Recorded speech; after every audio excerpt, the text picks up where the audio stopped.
Grande, ahí está. Pues tenemos que presentar oficialmente ahora sí a nuestro invitado. Emiliano Castro Sainz es guionista e investigador de la serie sonora Venceremos, es periodista México-guatemalteco y consultor de narrativas en Casa Centroamérica. Bienvenido, Emiliano. Muchas gracias, qué gusto estar por acá. ¿Qué tal tu mañana? ¿Qué tal el calorcito? Bien, está tremendo, pero bien, también lo agradezco. Sí, ¿no? Aunque esperaría que las lluvias no caigan así nomás leves, sino con más Sí, intensidad. alborotar el intensidad. calor, ¿no? Tampoco tanto, pues, pero... Pero bueno, tú has estado paseando por allá por el calor real. Sí, el ¿no? trópico. Sí hace calor, ¿no? El trópico de verdad. Sí, el altiplano central se está cociendo. Estamos de acuerdo.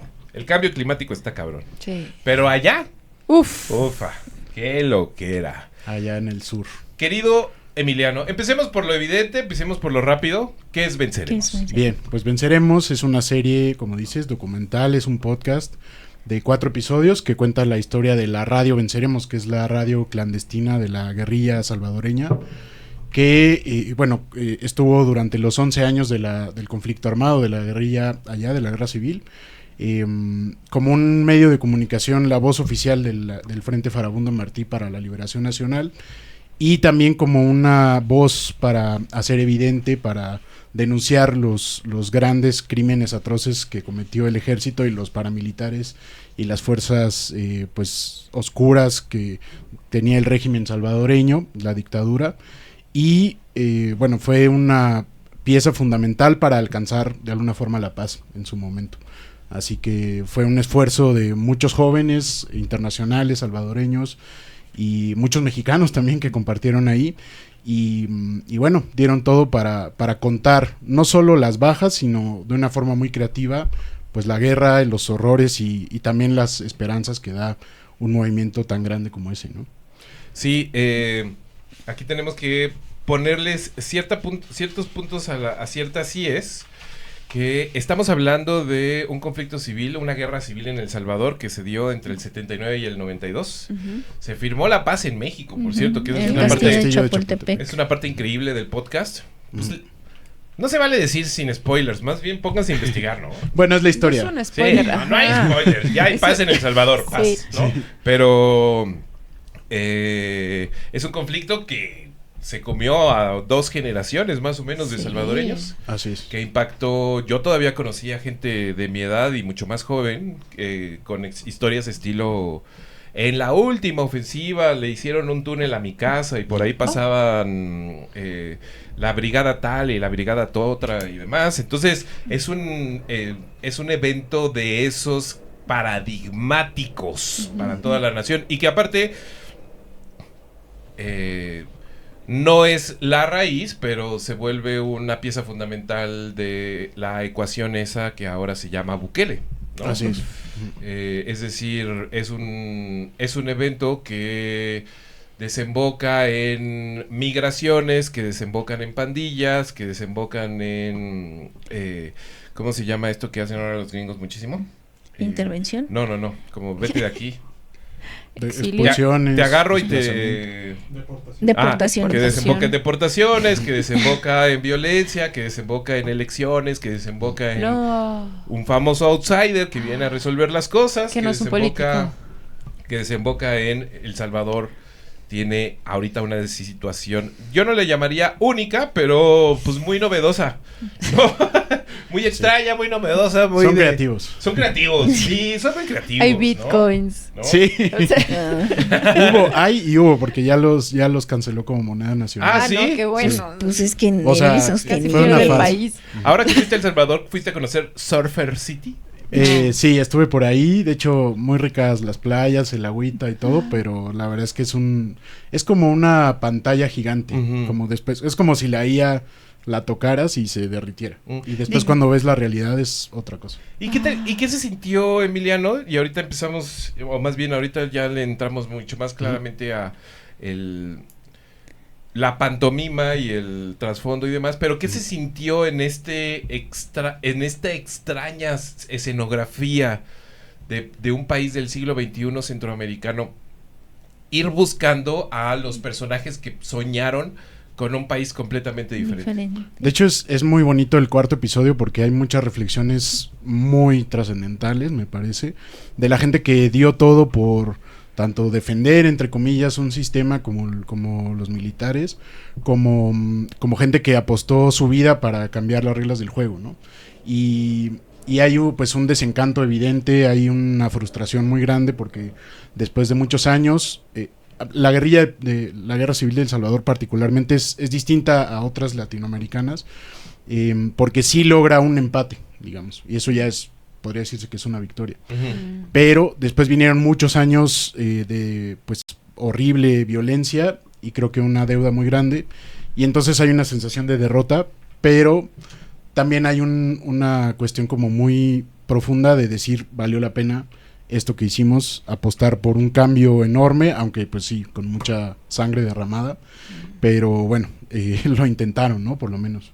¿Y cómo los encuentras? ¿No? Nosotros y nuestro queridísimo público de Honores a la Bandera se tienen que acercar a Venceremos porque sí nos parece uno de esos documentos en donde hay un montón de formas de espejearse, tanto con el país como con la misma historia, en términos de procesos históricos, personajes, regiones, etcétera, un montón de cosas. Pero ¿cómo los encuentras? Es decir, después de todo esto que ya nos relataste, ¿en dónde están en términos como ideológicos, políticos, emocionales incluso? Bien, pues para empezar fue a través del Museo de la Palabra y la Imagen, que es una institución que recupera la memoria histórica a partir de los años 30 en El Salvador, de las masacres que hubo y de cómo se fue construyendo un país como ese, tan pequeño y tan importante. Y ¿Cómo le dice Roque Dalton a El Salvador? Ay, tiene una frase como de esto de es pequeño y es gigante. No. Ay, pero no me acuerdo. sí, bueno, no sé si es el país más pequeño de Latinoamérica, quitando quitando las Antillas y el Caribe. Pero bueno, a través del director del MUPI, que es la voz oficial de la radio Venceremos, pues nos fuimos conectando con muchas más personas. Fuimos a entrevistarlo, entrevistamos a otros participantes de la radio y también a un militar retirado que formó parte de uno de los batallones más sanguinarios de la guerra, pero que además ha sido un investigador muy importante también del lado militar desde una perspectiva que tampoco es complaciente, ¿no? Entonces también es un bicho raro que no agrada del todo al sistema, ¿no? Y al gobierno. Y aquí en México también por la situación misma del gobierno de Bukele ha expulsado a muchas personas y hay varios excombatientes, varios periodistas también, varios abogadas que están exiliadas en México y en otras partes del mundo, pero a través de estas personas y de otros amigos pues también fuimos entrevistando y conociendo más acerca de esta entrañable historia. Ya. Es un mega acierto meter al capitán del capitán. Atlacatl.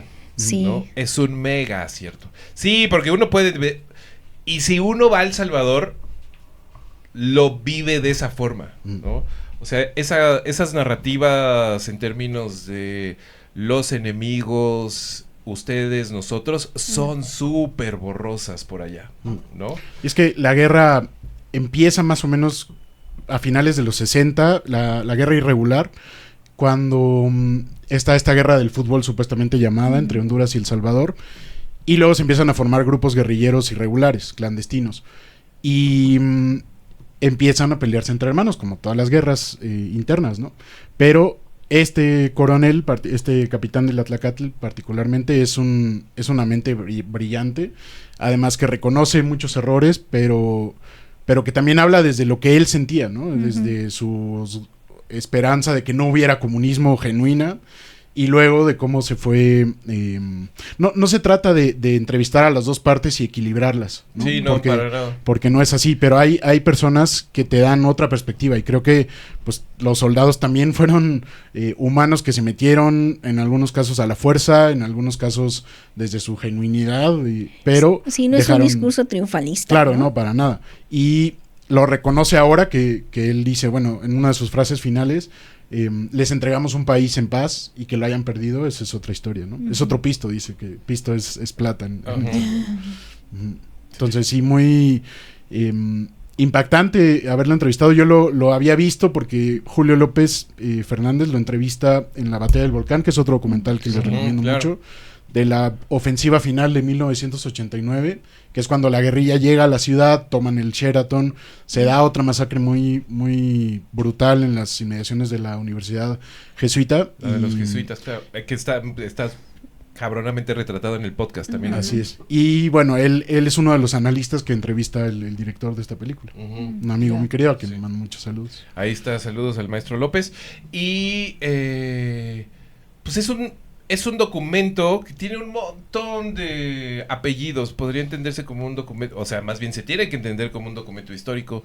Es un documento también de entretenimiento puro, porque está contado, narrado y resuelto de una forma súper inteligente, narrativamente hablando. Es un documento regional, es un documento político, pero es un documento también sobre comunicación.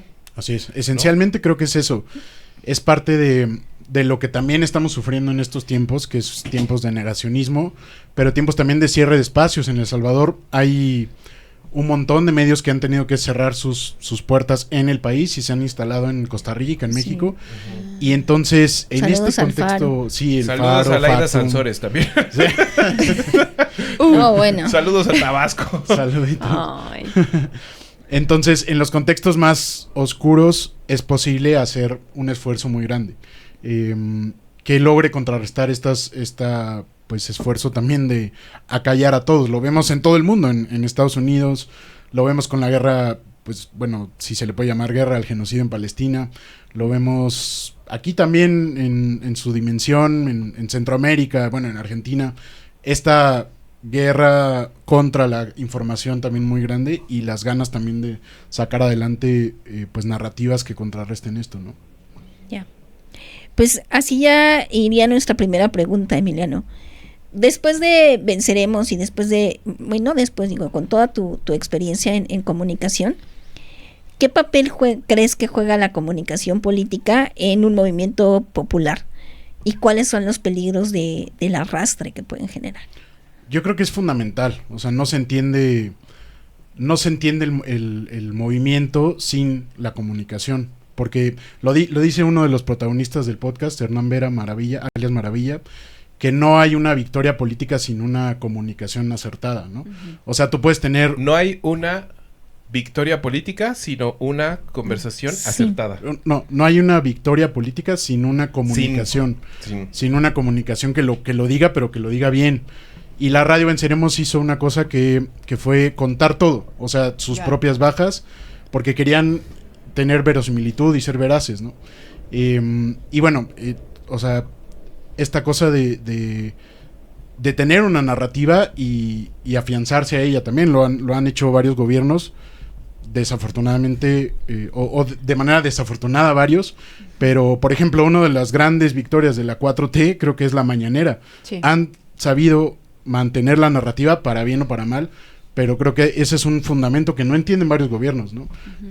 Bukele, por ejemplo, es un estratega publicitario excelente y lo entiende así, y creo que el FMLN lo entendió la comandancia y le entregó las riendas de esta comunicación a periodistas y a gente del cine y a gente que tenía mucha información y mucho bagaje cultural, y que apostó a tampoco hacerles tanto caso a los comandantes y a hacer una comunicación brillante, y creo que eso también es destacable. Entonces, sin comunicación no hay una victoria.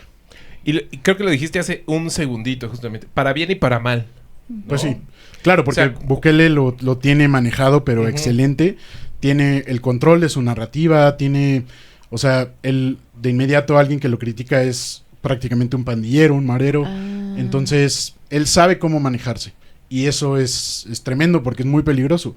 No está abierto a dar entrevistas, o sea, tampoco sale tan seguido a dar conferencias de prensa en donde lo cuestionen. Y creo que eso es pues fundamental para lograr lo que ha logrado, que es una aprobación altísima en un país que se le cae un poco a pedazos económicamente y que tiene además los derechos civiles restringidos desde hace 4 años. Y además, o sea, no solamente es crear una narrativa dominante, sino un tono que apele a quien les está hablando, ¿no? A quien quiera atraer, ¿no?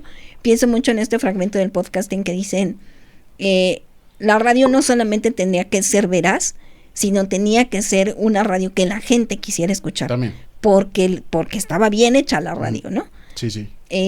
Entonces, en ese sentido, la comunicación política de otros países, por ejemplo, aquí ya se mencionó la mañanera, ya salió Laida Sansores, tiene ese grado, ¿no? Tiene ese grado de apelar a la población a la que quiere llegar, pero la veracidad como que se le queda un poquito de lado, ¿no?